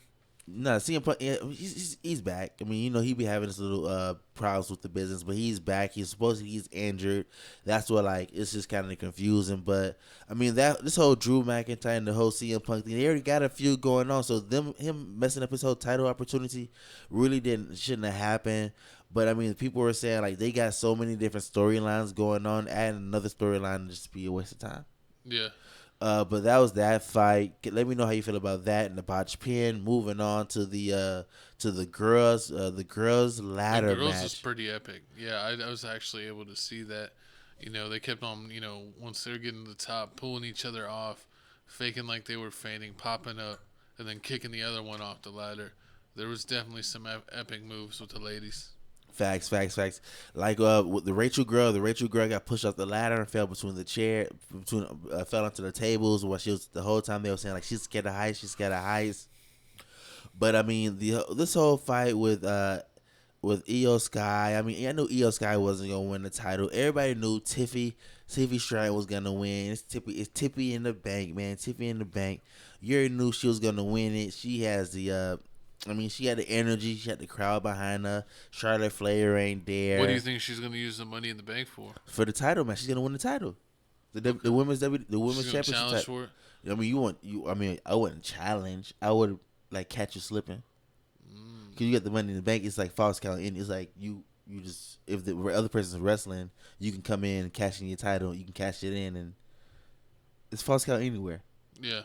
You can win. So you can catch them in the hallway. Yeah, but I mean, there are also people that got the Money in the Bank and they won and it lost. Like Drew McIntyre lost. John Cena made Corbin lose. Also, Brock Lesnar beat Braun Strowman. He lost, and then also Bobby Lashley spoiled Austin Theory. So there's a lot of people get the Money in the Bank, and then they end up losing.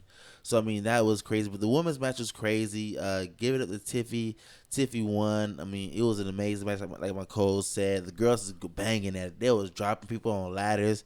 That one girl, she was climbing up the ladder.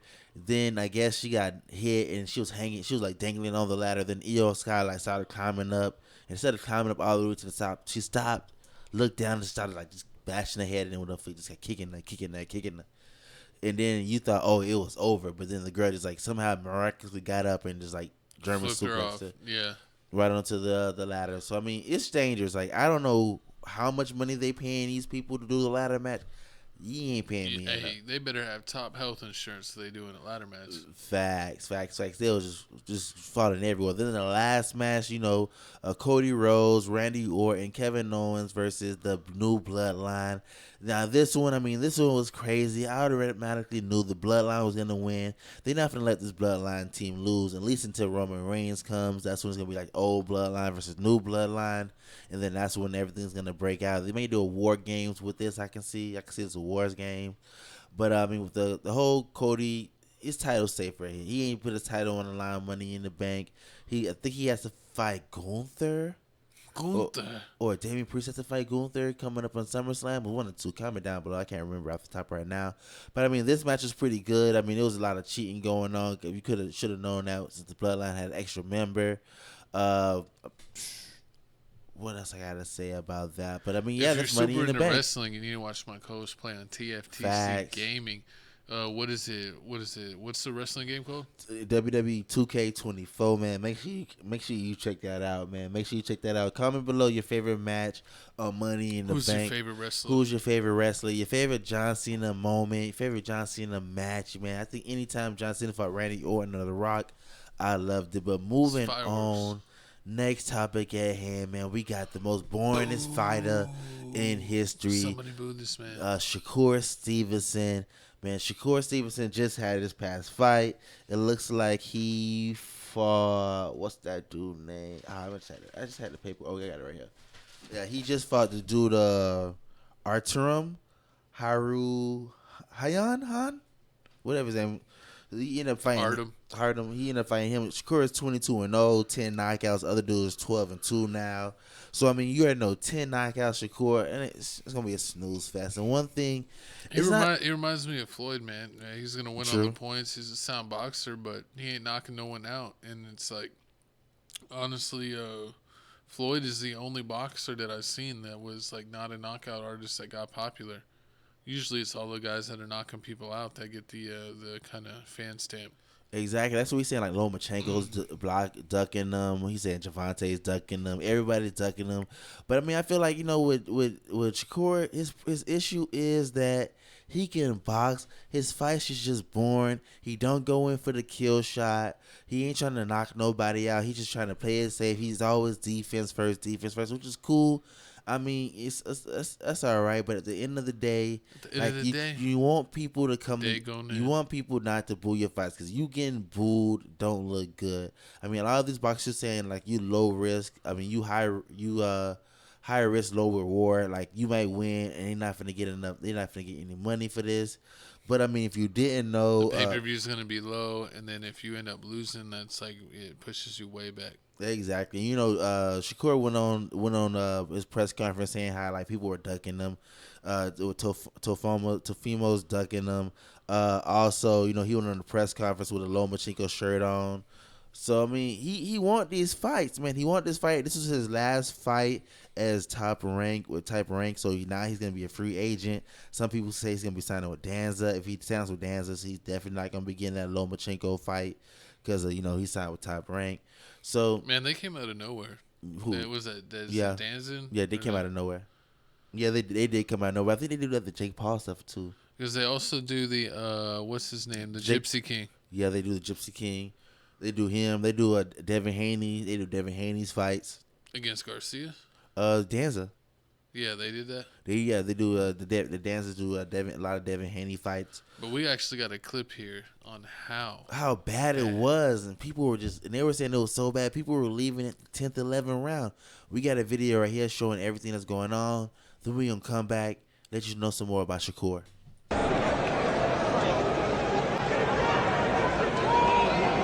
got a lot to prove. And this nigga ain't even no podcast. I'm just going to concession. That's a little. Get some nachos. Nah, I mean, you know, it's like the basketball game. It's like once it's the third quarter, fourth quarter, the concession stands is closed. Then they leaving. It's horrible. But at the same time, I felt like, you know, they knew he was gonna win. People were saying it was boring. Shakur Stevenson's blaming it on his opponent. He said it's his opponent fight. He didn't try hard enough, and I mean, like you can tell during the press conference, the opponent I don't really feel like it was an opponent. It was Shakur. You know, he was definitely the better boxer, but he didn't have the strength to knock him out. And it's just like, yeah, dude, you keep teeing him up, but you got these kitten punches that ain't doing no real damage. Killer punches. It's like you're getting all these points for clean hits, but you can't stop this dude. True. So it just looks weak on you. Yeah, he was like, "Oh, I need to work on cutting the ring off," because the dude kept running. Nah, he wasn't running. It just wasn't hurt by your feather punches. That's what it is. True. He needs to work. He needs to get in the bench press, man. He needs to get in. I mean, yeah, he's gonna have to start doing something. Going to have to start taking some risks. Going to have to start knocking some people out, getting some power, or I mean, working on selling fights because I mean, like a Ryan Garcia fight, people gonna want to see. People want to see him. Either you want to see his They gonna antics, see him for a year. or yeah, true. People want to either see Ryan Garcia's antics or see him knock somebody out with the left hook. With Javante, I mean, he's a beast. He tank. He knocking people out. Devin Haney. His fights is so. So I mean, you got those, but it's a lot of people that do a lot better than Shakur. I mean, even though he was looking sharp, he was doing defensive. Is that bad? It's that bad, man. You was. I'm already bored talking about him. I don't even want to talk about him no more. Shakur's a snooze fest. Hit us up when you're able to do something nice in the ring. And this point boxing, it ain't it. You're not that guy, pal. That's why you won't get the big pay-per-views, the big fights. Mm-hmm. It's not worth it. So you gotta tee up if you want that bread. You gotta do something. But speaking of someone teeing up, over my teeing co-host, up. his favorite fighter. It looks like here Ryan Garcia is going crazy. So allegedly, he was on Ryan Garcia was caught on what's it called? Clubhouse. Saying a whole bunch of crazy stuff. Saying I thought they were talking about some of the stuff he said before. Where he was like, "I got the pass." Lil Wayne said I could say it, and I'm like, "Oh, that's not really that bad. I think he's joking." But then when I heard the Clubhouse talk, I was like, "Oh, he might get banned for life." Stuff he was saying about George Floyd was unacceptable, man. True. And to say like you're messed up, like you could tell that he was, I don't know, drunk or on pills or whatever. But even then, that's no excuse to go. And it's like that's a random tirade to go on. Wasn't he saying like people like stink or smell funny? Yeah, he said stink, they smell funny. He was saying the N-I-G-G-A, He said it with the E-R, with the hard R. So WBC didn't like that. So they we forget all that. We kicked him out, and we got Steven Jackson responding because he's not gonna let that go. Yes, responding about the whole, because he brought up George Floyd. He said he's gonna wake George Floyd up, wake him up, dig him out the grave, then put him back to sleep.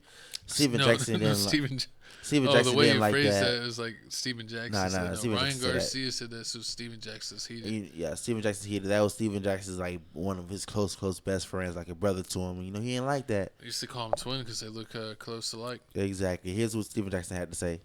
Hey man, hope y'all having a good day. Check this out. Listen, first you go from taking steroids, then you talking about digging George Floyd up and killing him again. Now you talking about you hate niggas and you want to join the KKK? Look, dog, you need to get some help, bro. Because we don't play by the same rules that you play by in that ring, dog. And I'm just telling you.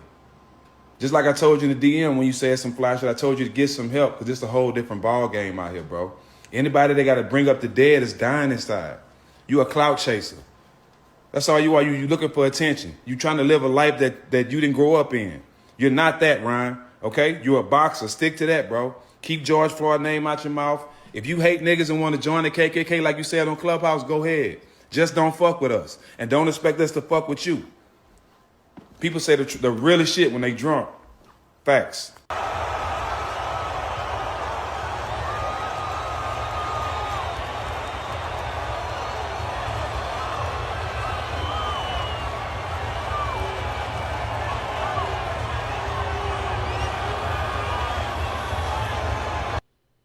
Unforgivable. He said he skipped rehab for this ish. Sean just keep getting hit with the uppercut and never countering fair player. Then also Ryan Garcia apologizes for using racial slurs, saying he is going to rehab. I take all responsibility for my words. I'm misunderstood. I got a lot of trauma. It's been tough, a couple of months, as everyone can tell, but I'm sorry. I struggle with substance abuse. It's hard for me with everything going on. I actually love black people, no cap. That's what you want to say, which is why I'm actually sad I offended all my black family and friends. This sucks, but all I can do is get better and stop using stupid words and letting some people in my circle hype me up. Sorry, everyone that I offended. I still stand on stopping black on black crime, and I hate pedos, so that will always remain something I stand on. That's going to be something you sit on, Ryan. This fool is crazy, man. He needs help. they said that like when he put out all that stuff, I'm gonna bring us back, but he said that like that stuff about what that Bohemian Grove. Yeah, and Bohemian that, Grove like, stuff. he was kidnapped and forced to watch nastiness, the P files, and it's like, man. And then he said that was all fake, just to hype to promote the pay-per-view. So it's like we don't know what to say. He's lied so much now. He's like the boy that cried wolf. Pretty much, yeah. We don't know what to believe. Is he lying? Does he need help? Does he not need help? But this was too much, man. I thought it was gonna be like something like he done before and be like, it's like whatever. But what he was saying on Clubhouse, like it was weird, man. Yeah, It was almost like he was like possessed. I ain't gonna say that because it was him, but I thought he was just joking. I don't know, man. It was weird. I don't understand. Like, even if you addicted to stuff or that, like to go on a rant like that, like that's just weird. I mean, it sounded like he was just saying stuff to rally people up. But I mean, he's breaking news. You're fired. He's expelled from the WBC. But he still has the IBF. He still has the WBA. He still has the WBO. So he still has like three. He has a couple other divisions he can always go to. And on top of that, I found out that just because you're expelled doesn't mean it's a permanent expelled. You only expelled for a certain amount of time, or it's permanent. So they never said it. I mean, Ryan Garcia is over here saying he's banned for life. But I mean, they never said, WBC never said he was banned for life. But what they are saying is, Brian's camp is saying is that this is unfair, this is unjust. Y'all just trying to pile on to what's already going on. Brian already overweight. Because they're saying the reason why is because you say you expelled, you kicking him out for racial slurs. He's not the only first one to say racial stuff. David Haney said racial stuff. Tim Bradley said racial stuff. The dude say Nada said racial stuff. You didn't do anything to them. Still got the pass. So I mean, exactly. They have the Lil Wayne pass. Lil Wayne pass. Oh Lord, Lil Wayne just hanging him out at the all-white party. Exactly. So, I mean, with this whole situation, Ryan, as soon as it's over with, Ryan is suspended for a year. So once the year suspension is over with, he's gonna come out. He doesn't really care about the WBC anyway. He says he doesn't care about the title anyway. He just wants a great fight. He wants to fight the best of the best. Like Javante Davis, Devin Haney, rather get the bag than worry about a belt, because ain't nobody worried about a belt. You get a belt, then you got a mandatory. And what if you don't want to fight as mandatory? Just straight up chumps. Why you say that? Because they're phony jabronis. They're always trying to rig these fights. They're always trying to duck fights for sorry excuses. It's just a whole lot of BS instead of just like fighting the best fight the best. It's always all these hoops. Remember, like, people wanted to see Floyd versus Pacquiao, and we didn't get to see them fight until they were both almost 40. And then Pacquiao, like, hurt himself in training camp because he was so old, and then still tried to go through with everything. And they're like, this isn't what we asked for. We wanted to see them fight, like, 12 years ago, not now. Hey, I mean, it's the game. It's crazy because, you eventually get these fights, and then the courts can't live up to it because then they waited so long. Disrespect. True. It is disrespect. But comment down below how you feel about this whole situation. Do you feel like, Ryan, he is under the influence, or do you feel like he just acting real childish and just all the above? I think he's attention? under the influence, but I think that still doesn't give him an excuse for what he did. Facts. Even under the influence, like, that's weird. It is. It's extra weird. But moving on here. Speaking of great things, we got my co-host's favorite player, Angel Reese, setting another record. She's breaking her own record. Every game setting, 12, 13 double-doubles in a row. The longest streak in WNBA history. She passed Candace Parker. Broke her record. 12. And then we got, Nicolas Cage's daughter. I'm just kidding. Caitlin Clark becomes the first rookie ever to get a triple-double. That's crazy that no rookie has ever gotten a triple-double. Exactly. In the WNBA before. Exactly. Like my coach. We'll see. I think Angel Reese might get one later on. Exactly. Like my coach. She's starting to hit threes now. She's coming for her threes. Nah, she might come for the triple-double. She has to do assist. No she has to do assist. You don't want no problems. She needs assist with the Bayou Barbie. Horrible. So like my coach just said, this Bayou Curry. Like my coach said, this is a 13 double-double, back-to-back double-double. I mean, last person to do this was Candace Parker back in the 2009-2010 season. So, I mean, Angel Reese is balling out. Also, in the past 20 games, she's the second fastest to reach 275 points, 225 rebounds, and 30 steals. So, I mean, she's out there doing her thing. The last one to do this was Yolanda Griffey back in 1999. So shout out to her. She's been balling out, getting these rebounds, getting a lot of offensive rebounds. So what people been saying about Angel Reese is like, she's Stat Patton. She gets a lot of offensive rebounds. A whole lot of haters and a whole lot of racism. I looked it up. She's only averaging 2 to 4 offensive rebounds a game. So I would say it's only 2 of them is actually hers that she's probably getting. But people saying that's still hard work to get your own offensive rebound. They're saying that she's Dennis Rodman, her stats. I can see, yeah. I can see. I keep missing and getting my shot back. Rebound. True. And then, like you said, she made 2 threes, which is good. I seen her working on her shot. So, if she can extend that range, she can do it. Because, there's people out here that girl, from that tall girl off the Liberty. She out here shooting threes. It's a lot of... Breonna Stewart? No, it's a Gray. She's black. She's big, tall. She's her name's Gray Gary. On the Liberty? Yeah, on the Liberty. She's 6 something. I keep telling you, she's the second best. Are you talking about the Vegas or the New York Liberty? New York Liberty. She's on the New York Liberty. What the Isenzu? No, she's black. Oh. Hold on. But we're gonna pull that up. We're gonna watch the Caitlin Clark clip where she's talking about Rookie of the Year and all the craziness going on with her and Angel Reese. So as you know, today you were the first WNBA rookie to record a triple-double and the first in Fever franchise history. So with all the rookies that have come before you and players, what does this mean to you? Yeah, it's pretty cool. Honestly, I feel like we played a really good game, and you don't get it without your teammates finishing baskets for you. So it's pretty cool, and obviously this franchise has had a lot of really great players, so to be a part of that and to come here was, a perfect place for me. So I'm just very lucky and fortunate. How did you guys make that final push to pull out this game? Honestly, we looked up and we saw it was 6 points. We know that's 2 possessions, and there's still 3 minutes on the clock. That's a lot of time in basketball. And I made an and one, and then we came down, we got a big stop, and then pushed, and Kelsey made a 3 to tie it up. And really after that, we didn't look back. Shooting 38% honestly, it was our defense. We kept getting stops on that end of the floor. They couldn't. Just doing it. I think they scored 3 points in the last 3 minutes. So this is the first time you guys have beat a number 1 team since you've been here. So how do you continue to rise and go forward from a performance like this? Yeah, I think you celebrate it and you enjoy it, but also at the same time, there's still so much we can learn from it, and it gives you a lot of confidence. But everybody's gonna give us their best shot. That's just what it is, and I think it also shows us we can play with the best. We just got to be confident. We have to do what we can do. I feel like we're definitely playing better as a team. So just continue to build off of it, learn from it, and keep building and try to stack more wins. Amazing! Congratulations on the triple-double, and congratulations on the win.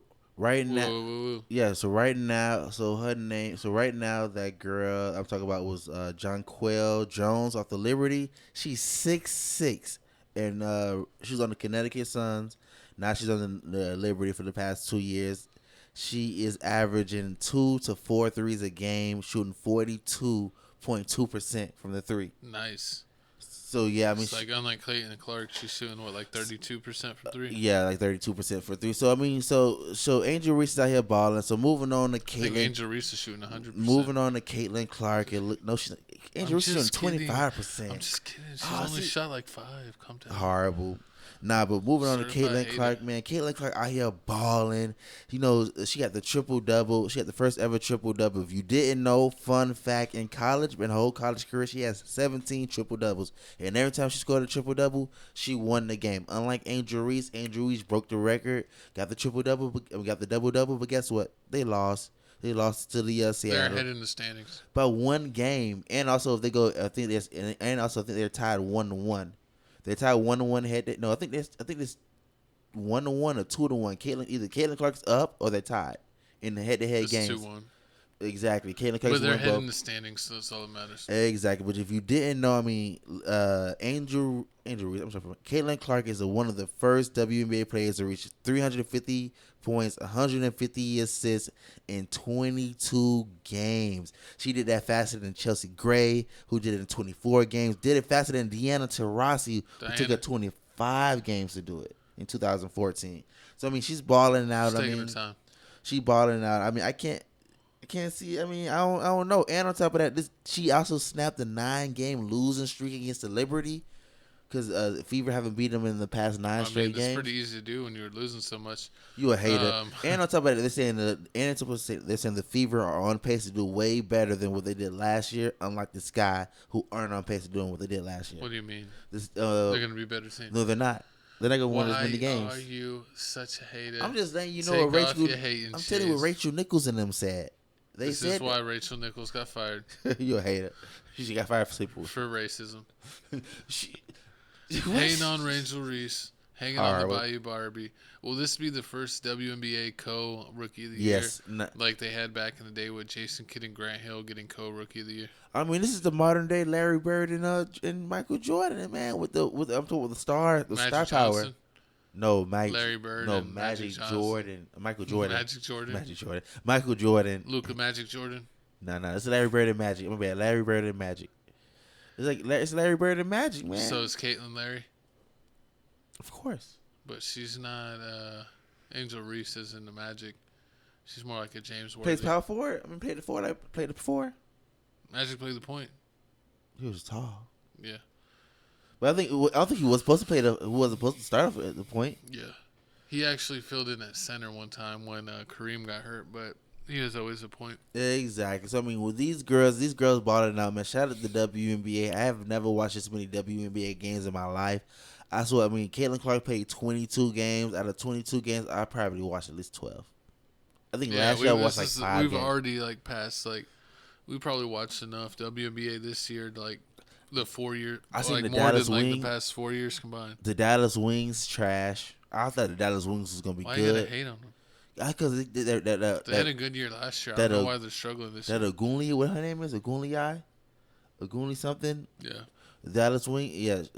Then, but I mean, we gonna see what's going on. Oh, also, shout out to the Fever for beating the Aces, because They beat the Liberty, not the Aces. I think they beat the Aces too. This guy needs to get off. You're glazing, co-host. You're glazing. What? You're a first-class glazer. I'm not glazed. I'm just telling you how it is.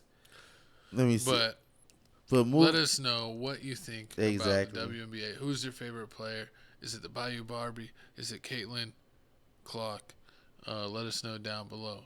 But we need to talk about NBA legend LeBron's son playing his first Summer League game. Bronny James coming to the game with 4 points, shooting 2 of 9 with 2 assists, and then they held him out the second game, so hopefully he'll play the third. They said he had some knee soreness.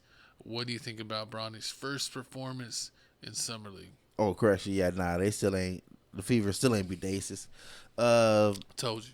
But yeah, I mean, Bronny's first performance, 4 out of 2. I mean, 4 points, 2 out of 9, 2 assists. I mean, I saw him.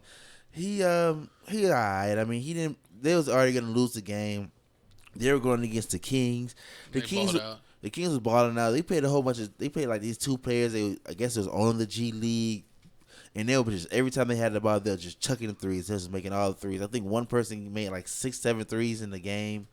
So I mean, it was all the way over with. And then I would have felt sorry for Bronny James, but then I turned around and looked at Connect Foe, and Connect didn't do that good either. He did a little bit better, but he wasn't killing it either. What are you talking? What do you mean? He was 3 for 12. He was 3 for 12, 5 from 9 from the free throw line. He only made 12 points in 26 minutes. Yeah, he had more points. That's what I mean. But he still shot just as bad. Horrible. That was 3 for 12 is but it's horrible. both their first game. Wemby. People forget Wemby had a terrible summer league game where he got bullied and dunked on, and then he played great ever since then. So, I think Bronny will have some better games. He shot 2 of 9, but probably like 7 out of those 9 shots were good shots that he probably normally makes, and most of them rimmed out. So I think he's going to make it. So I think he'll be a guy that could get you like 8 to 15 points, and he'll probably average like 5 assists and 5 rebounds. I think he's kind of a Draymond-esque type of combo guard, playing the 1 or the 2. But so they made a funny edit here that this would be like if the Lakers won a championship and LeBron held Bronny in the air. That would be funny. It's all Dad. We did it, Dad. Exactly. And also, I mean, what they were saying, Bronny James is the 55 pick. I think he got, $7.7 million? His contract. He got a guaranteed contract for what 3-4 years. Yeah, I for think 3-4 it's years. a team option for the fourth. And year. the whole time they were saying, "Oh yeah, Bronny won't be going to the G League. He was not going to the G League." And then I seen somebody saying, "Oh yeah, he's going straight to the G League. He's gonna be playing for the South Bay Lakers." I mean, I could see that if he's not going to be in the rotation, and he needs to practice. He needs to get reps. So the way you get reps is in the G League. There's a lot of players, two-way players and second-round picks that spend a lot of time in the G League. And then if there's injuries or they need someone to step up, they of course call those players up and give them a shot in the real deal game. So it'll be neat to see when Bronny finally gets his shot in a real deal game when maybe D'Angelo's going to be out for a week or two or something, and they said, "Oh, we need a guard." Gotta call him up. So I mean, so you already know. So while LeBron James is over here playing GM with the Lakers, we gonna see what else he does. I mean, they've been getting screwed every which way. All the draft pick, everybody we trying to trade for, we not getting. Shout out Klay Thompson for choosing the right place. We weren't supposed to get Klay. We couldn't get Klay. Supposed to get DeMar DeRozan. He over here going to another team. You didn't want DeRozan. He would have made your team worse. Nah, he the mid-range killer, He's man. a team cancer. LeBron James took less money for this and still ain't able to get nobody. I think they talk about getting Trent. Ooh, I heard they might get the someone else that's not on no one's radar. Who? Jason Terry. Who the hell? Bringing him out of retirement. Shut up. Nah, but they said Trent. I think it's like Trent Williams. Not Trent Williams. That's a running back. Trent. He used to play for the Raptors. Who? Trent. Gary Trent. Yeah. Oh no. Yeah, they say he's a free agent right now. That's all y'all got left. He can possibly be on the team. Spencer Dinwiddie. He's going to Dallas, baby. So I don't know, man. We got to get spurned more than once in the same off season. But yeah, let us know. The Lakers got any hope? Bronny got any hope? Shout out Bronny. I support Bronny. Forget all the haters. You're gonna do good. But we're getting into the new music. The end of the show, we let you know our music picks of the week where we break it down. Shout out Goku and Vegeta because that's like me and my co-host trying to figure out topics and headbutting each other. But you got to check out our music mix. Music mix number 5. You can go to playlist, see music mix 1, 2, 3, 4, and now 5. We got 62 videos on music mix 5, 1 through 4. They each got like over 200 videos on that. So if you need some chill vibes while you're playing music in the car, you got a phone mount, put your phone on and have. I love playing music videos with the phone mount. It's like a club in your car. Facts. But yeah, check out music mix number 5. But make sure you pay attention to the road. Also, make sure you check out the new music that just dropped, man. We had a couple album tapes that just dropped. That 42 Doug, 42 Always Dougie Us, Fresh. Never Them. That Like YTV Fat on Za. You know, Ken Carson dropped. Who else? Ooh-wee. Big Sad dropped. Also, Quavo sucks. You hate it. Quavo dropped a single. He's okay. Quavo dropped a single, but that's all the music that dropped this week. I mean, it wasn't that much music that dropped. But moving on, it's time for my pick of the week. You already know Calico Jones. Exactly. You already know I had that 42 Doug for us. Oh, my stomach. My co-host is having cramps. It's that time of the month for him. We'll get him off screen here as he goes through his pain. But it looks like he had a bunch of features. He had Meek Mill, Rilo Rodriguez, Sexy Red, Black Youngsta, Jeezy, ESTG, and Lil Bebe. Yeah, exactly. What was the best song or best feature? The Sexy Red. I ain't got no panties on. Sexy Red was the best one. We know because my co-host, they called him Mr. Commando in the streets. You're a hater. But that's my pick. You said already you know. like the breeze. All right, but that's my pick. I picked 42 Doug. Then my co-host picked. All right, let's go ahead and get. Oh, look, we got a video. Look, there it is. Forever. Yeah, check that out. But yeah, we got my pick, man. Shout out Wooda Kid, No Romance, produced by Lex Luger. Listen to some classic music. I'll have a new music pick for next week. Maybe some G Idol once I get a chance to listen to it. But we're going with the throwback pick. No Romance, Wooda Kid. It's Waka Flocka's brother. Shout him out. Jesse's doppelganger. Wow. Shout out Wooda Kid. But Check us out. Like, comment, subscribe. Check out all of our channels. My co-host just never mind. But like, comment, subscribe. Check us out on Twitter at Papa Oblock, at Felix Supreme 305. Give us a super thanks if you really love us. Give us support down below. Super thanks on this or any of the TFTC clips. But let's go ahead and give you our QR codes. We got the Tales from the Crib TikTok, Tales from the Crib on Instagram. Rick. I was thinking of Soldier Boy. Rick and Morty. Rick. Crib Reactions. Check out Crib Reactions, our #1 money maker. 10K subs. Get us to 20K subs. But it's time to get out of here. Hold on, I'm going to click some music. Oh. Hold on, DJ D-Rec. There we go. Chico Grande, Chico 2 times. Felix Bubblegut Supreme 305. Thanks for tuning in to Tales from the Crib. Episode 164. Shout out that 64. Shout out that raw. But we coming to you hot and ready, just like Little Caesars every week. Bringing the drama, bringing the llamas. See what's up. And see what the celebrities are up to. They're being cool, they're being weird, they're being freaks. What do they talk about in the sports world? Who's fighting who? Who's dunking on who? Is USA going to get gold in the Olympic basketball? It's Caitlin Clark been snubbed. Is the Bayou Barbie the rookie of the year? No. Yes. Yes. Well, we gonna find out next week. But you already know. If you already watch this part, hit that like button, hit that comment button. Man, you better hit that notification button. You already know we dropping this weekly, baby.